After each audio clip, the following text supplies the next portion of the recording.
Let's have a talk about this new Supra. Everybody seems to hate this car. No matter where I go, everybody hates it. Generally, I am with the crowd sharing opinions on what I like, what I don't like. I tend to have the same opinion as most people that do like something or don't like something. It's not just because I go with the crowd, but it's because it's what I normally tend to think and it happens to fall in line with that. This is one of those cases where a lot of people don't like this car, but I do. And here's why. 5 reasons, or 6. 5 or 6 reasons why I like the Toyota Supra. Okay, number 1, which is probably going to be one of the more controversial ones, is styling. I really like the way the new Supra looks. I don't know why. I can't explain to you why. I love the Mark IV look. I don't think it looks like an evolved Mark IV, which is what a lot of people were hoping for, and it did not happen with this car, which I think is okay. But I love the styling. I don't know why. Typically with cars, I have my reasons for why I like something, I have my reasons for why I don't. This car, styling-wise, I don't know why I like it. It just looks good to me. It seems like a design that in person it'll look better. It seems like a design that is going to catch a lot of eyes whenever you're driving down the road, and is going to look a lot more expensive than what it really is. And I think there's something to say about that, because basically the top dog as far as performance goes from Toyota or that brand right now is the 86. That's the sportiest looking car in their lineup, and it looks good, don't get me wrong, but it's kind of boring too. I think the Supra really just kind of takes off from there and, looks amazing. I love the rear end of it. Not crazy about the front end, but the rear looks really good. Taillights I think look great. Rear diffuser area looks great. Exhaust looks pretty good for stock. The hatch design I like. I like the built-in duckbill spoiler to the hatch. I think that looks really good. The wheels are pretty good as well. I would get them in the black, the matte black, like what the A90 edition has. And I think that other than that, the side profile of the car is good. I did hear that all the vents on it are fake, which sucks, but I still like it. Front bumper is probably my least favorite part. I don't like it that much. The headlights look awkward to me, but I think aftermarket will come out with a headlight bumper combo that fixes that issue and makes it look good. Going off of that, I think this car has a lot of potential.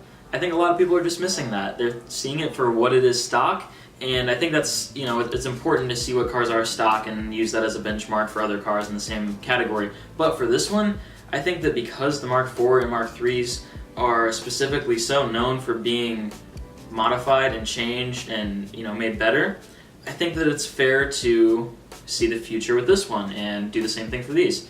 So I think that potential starts with the styling like I was talking about. I saw a render that somebody photoshopped or something, a different front bumper onto it. It looked great. It looked really good. It almost looked a little bit like a modern version of a Mark IV. Thank God. And then they also put the big wing on it, like the Mark IVs had. That also looked really good. Then I saw a design of the rear of the car, and it looked even better.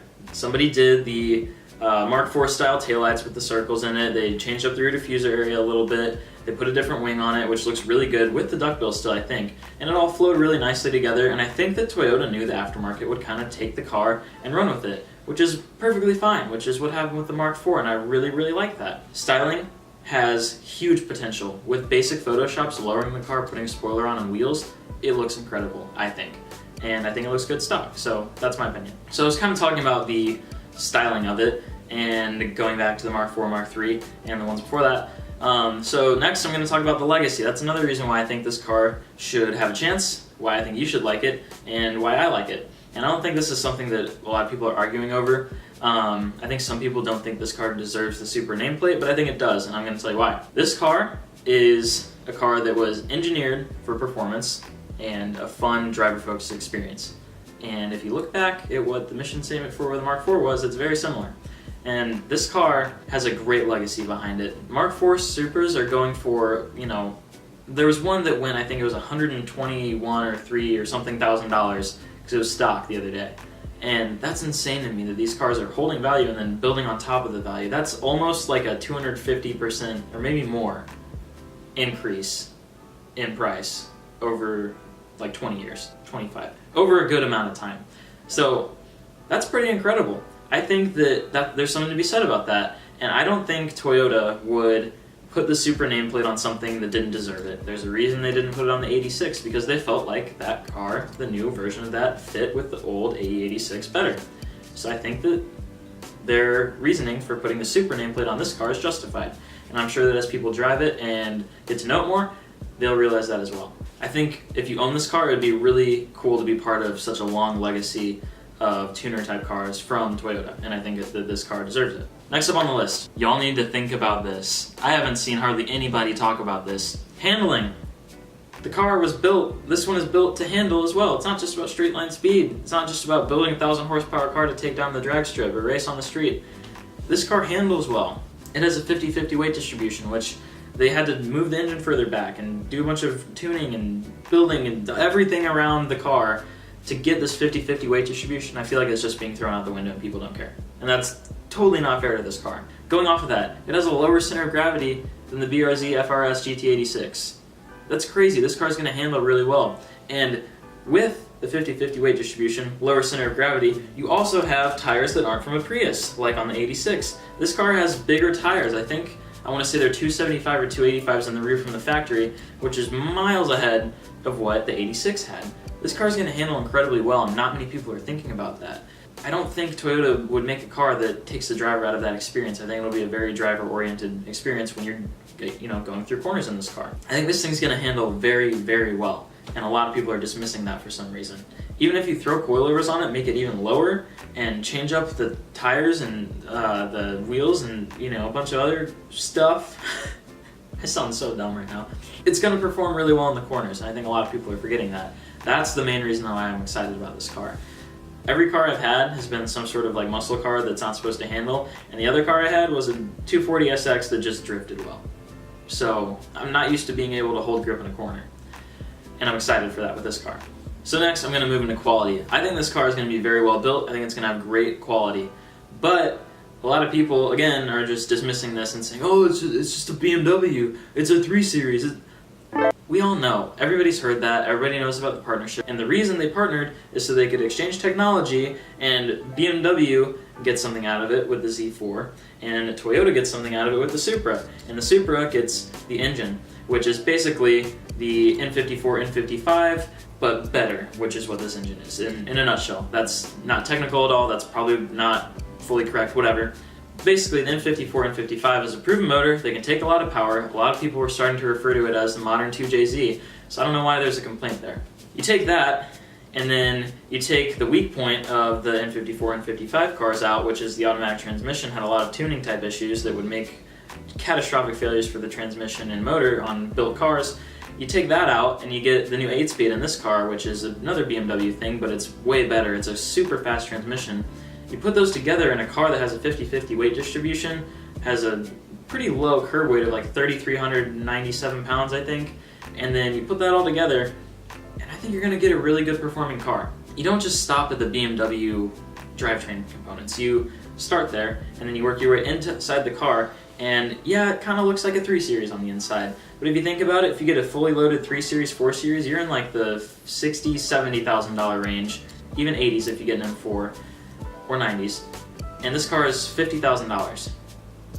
That's not too bad. You get a very nice interior, a good performing car, a good handling car for a reasonable price point. A lot of people are saying that price is too high, but if you adjust for inflation, from in the 90s, whenever that Supra with a manual transmission and the turbo option was in the low to mid 40s, and then you go to $50,000 for this one, it really isn't that big of a deal. It's right where it should be, I think.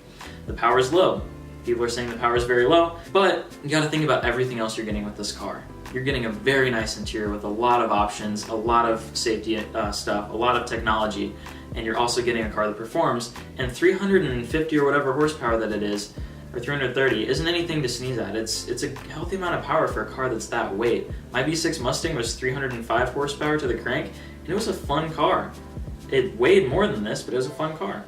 So I think that you have to realize you're getting a lot of quality with that price tag, and you can tune this car to be much more than what it is now. So in talking about quality, I kind of touched on the price point of the car, and basically I said everything I wanted to say with that, but I kind of wanted to go back and touch on the fact that this is a strong engine that's going to be able to make good amounts of power. With just a tune, you're going to be able to bump the horsepower up and hang with a lot of cars that are really fast.